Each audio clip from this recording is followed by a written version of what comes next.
We have to find somebody that'll work with us that has dealt in the dirtiest of dirty business. We're losing. Diddy's career may be coming to an end because after 50 Cent released those prison tapes involving Diddy, the internet exploded. Everyone wanted to know what else 50 Cent had planned. When he sat down to discuss his Netflix docuseries Sean Combs, The Reckoning, he made it clear that what we have seen so far may only be the beginning. He said he has more tapes that he plans to release. Is there other stuff that you just have?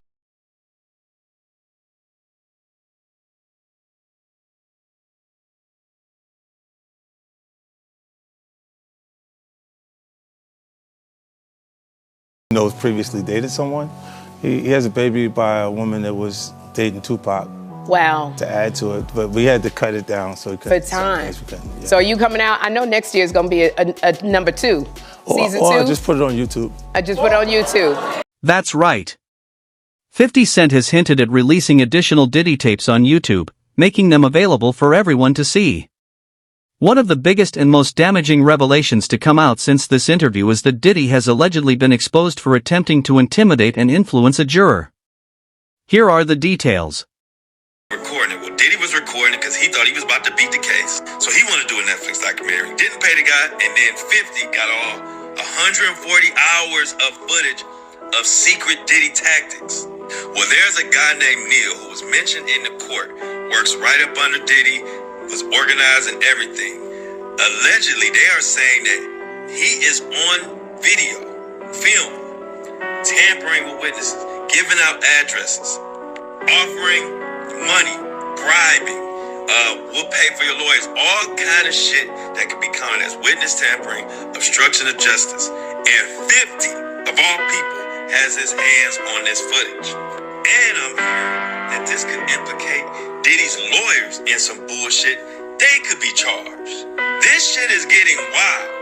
And I'm hearing that this 50 Cent documentary is just the fucking tip of the iceberg. This guy in this video said one specific name, and it was Neil, and it automatically made me think of Neil Dominique. Everything that we just covered the other day that came out from Diddy's former chef, Jordan, who was going to be a witness testifying against Diddy in the criminal trial. You remember, she just took to her Instagram calling out Neil Dominique, saying that he was basically the one to give Diddy information that she was testifying to the grand jury. She has been claiming for a while, when she testified to this grand jury on April 2nd of 2024, just 2 weeks later, Diddy's attorney would text her saying, "Dear Chef Jordan, this is Aaron Dyer. I'm Sean Combs' attorney. I left you a voicemail last week, but wanted to follow up. I have been told you have been contacted by law enforcement and might want an attorney to represent you." So that man in this video was basically saying that 50 Cent has video footage of Diddy talking to these people and setting this up to go after witnesses. The craziest part is that 50 Cent is now saying this himself. He openly revealed that he has 140 hours of footage after people began talking about it. He even posted online, "Yes, I have the footage, LOL." That alone shocked everyone. But it goes even further. He has also explained why he decided to go after Diddy in this way. I was telling this, it's clear. I don't have any reserve, like the fear that they would actually have towards him. I don't think he's special. As it turns out, many people who previously refused to appear in earlier documentaries finally agreed to participate in this one because they trusted 50 Cent and were no longer afraid to speak. There's a lot of people in this docuseries that wasn't in the previous docs that you saw because they said, no, I'm gonna do that one because 50, that's gonna be the big one. Because I'm not scared of none of that. Like I think it's just the way I was brought up. I don't really register those things. I've been through way more extreme things than these people. I look at the project, it's just another project to me, and they can look and create reasoning for it. It could be their personal take on why it's the way it is, but if they watch the docuseries itself, they'll understand it's been done tastefully and it is the best version of a docuseries that you'll see on this. Well, he is a big part of the culture. Like a respectable, he made it to a respectable position and then go to jail. Any smart person would pick their fights. And you say, I don't really get anything out of it, it's not my business anyway, so then why say something about it? Like, the docuseries is me putting together people who had different experiences and letting them tell their truth, right? And a lot of things come out that make clarity for you in a different way to it. But I only was comfortable saying stuff about him because I've been saying it for 20 years. I've said it since that day, I'm like, what? Nah. One of the biggest moments was obtaining footage from Diddy's final days before his arrest and indictment. Watching that raw material for the first time was an explosive and shocking experience. According to 50 Cent, it was really fascinating. A journalist would ask that, but a journalist would also say, I'm gonna keep my sources secure, but but I got it. Yeah, they can blame it on me. That it's that. I think he's gonna actually like the project. He's gonna see that it was done fair, the perspective. Because he's gonna see too many people or he'll be consumed by what his personal experience was with each individual that's saying things about him because he lived these things. She's gonna understand it. We can interview her following that and I'll do the interview with her. I'll make sure I put it together. Yeah, because I had communications with her, to understand it, what's going on. And even though she's not in the docuseries, it was important I spoke to her to understand how things transpired. The husband, I spoke to him away from her, separate individual communications, and then see things kind of match up. Like when people say things, I go, oh, okay, I hear what you said, but when you hear things multiple times from people, different people, it kind of rings true to you. He got old real fast. His hair was jet black, like mine. And the next day, he was like a full. All I saw from was the raccoon pictures from the courtroom. When they drew him, it looked like a raccoon. Just like that, 50 Cent stepped back into the spotlight with what he values most: proof, real receipts. He made it clear that if you're not making a documentary about your enemy's downfall, then you're not feuding on his level. He also explained why A-list celebrities in Diddy's circle have remained silent. For years, 50 Cent had been quietly collecting information on Diddy, patiently waiting for the right moment. Now that moment has arrived. Diddy is behind bars, yelling at his lawyers from prison, unable to stop 50 Cent's documentary from gaining traction. Diddy's legal team has already tried to intervene, calling the documentary illegal and pressuring Netflix to remove it. One major topic that was not included in the documentary was the death of someone very close to Diddy, someone Diddy was allegedly responsible for. Anthony Wolf Jones, Diddy's former bodyguard. Gene Deal recently spoke out about Diddy's alleged role in Wolf's death and criticized the documentary for completely leaving him out. He stated that the East Coast-West Coast rivalry did not begin over Big Jake's murder, as some claim. According to Gene, Wolf was not the gunman who killed Jake, and everyone involved knows this. Wolf, who managed security and coordinated operations for Puff, had made it clear that he would not travel unless his team was fully protected. He warned multiple people, including Puff and Kirk Burrows, that he would not go anywhere without proper support. And Kirk Burrows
nobody should go out there at all. Tragically, Wolf lost his life while protecting Puff and handling security matters. Gene emphasized that this crucial part of the story, including Wolf's connection to BMF, was completely excluded from the documentary. So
Gene's point is simple: Wolf's death was not an accident or a minor side story.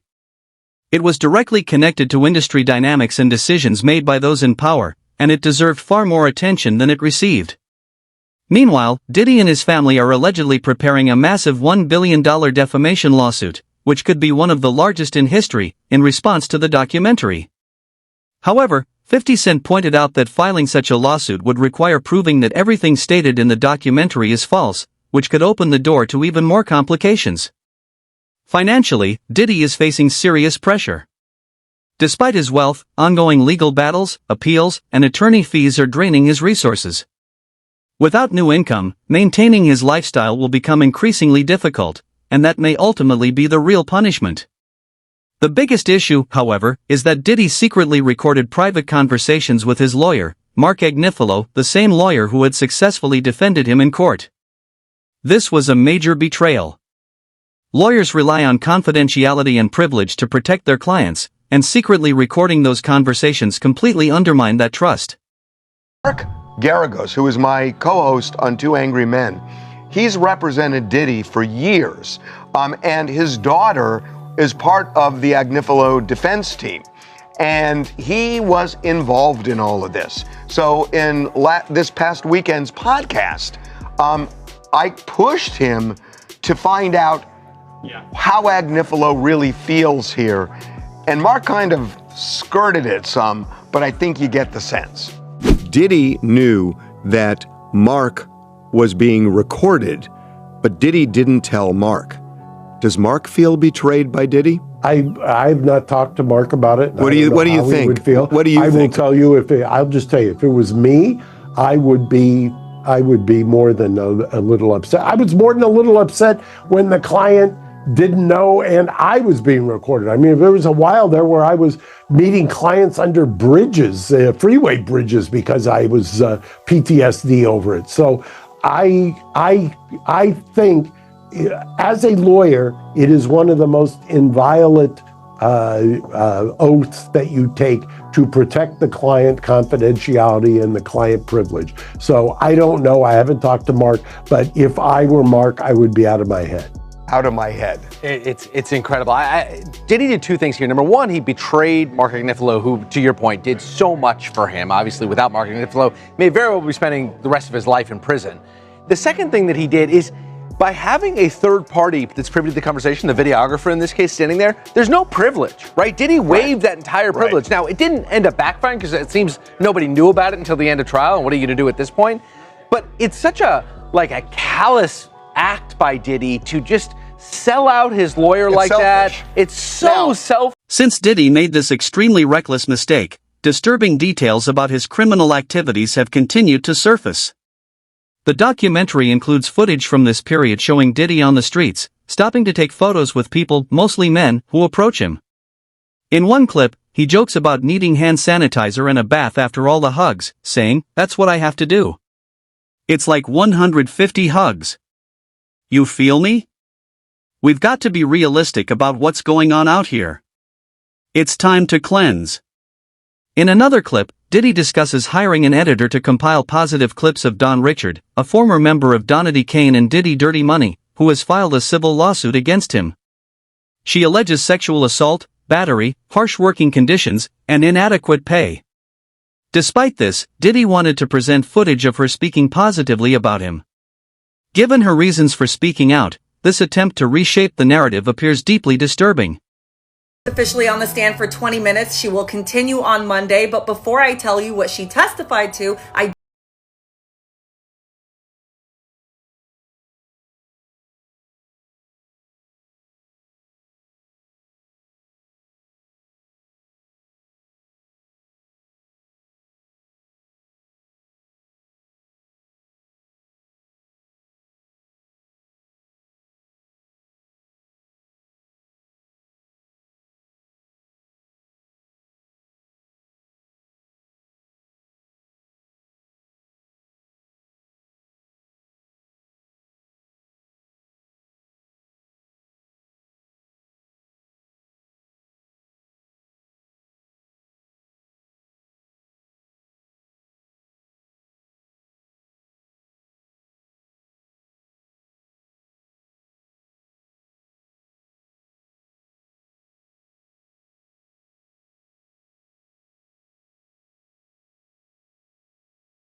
from a 2008 proffer interview with Dwayne Keefe D. Davis, who is currently awaiting trial for the 1996 murder of Tupac Shakur.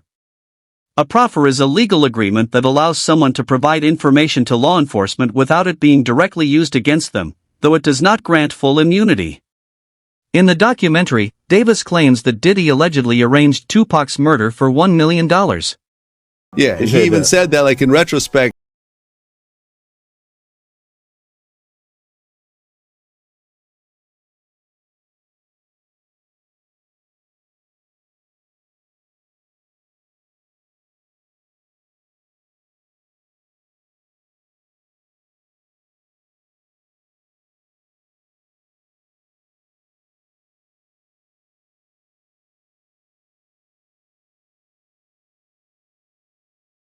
Does this prove that Diddy did it? No. A proffer interview alone does not establish guilt, but it does become significant when combined with other evidence and statements from the alleged perpetrator. What makes you say you lost your empire because of Puffy?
You know what I'm saying?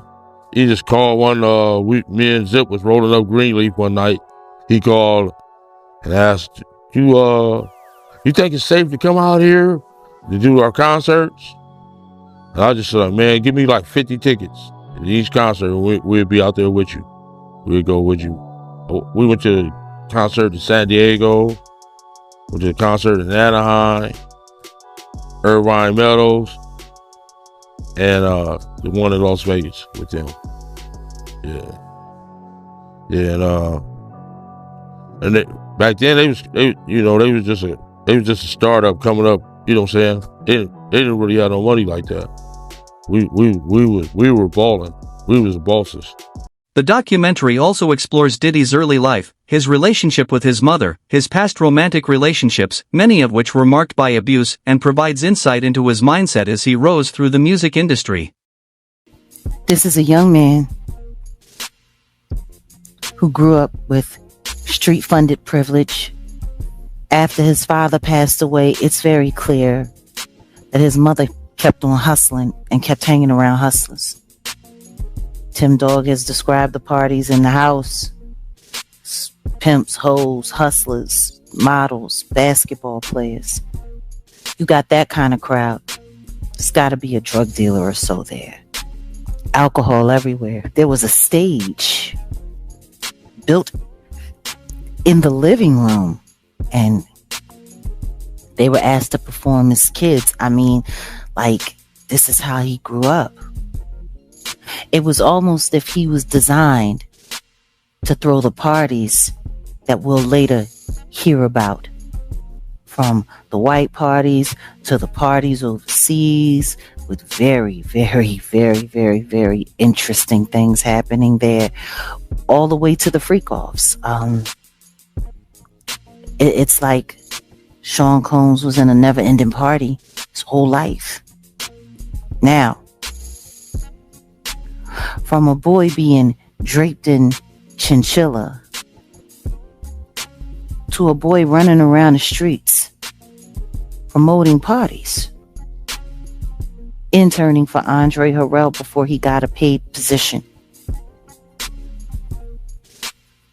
I mean, his life was like a whirlwind. It was almost like he was in too much of a rush to grow up.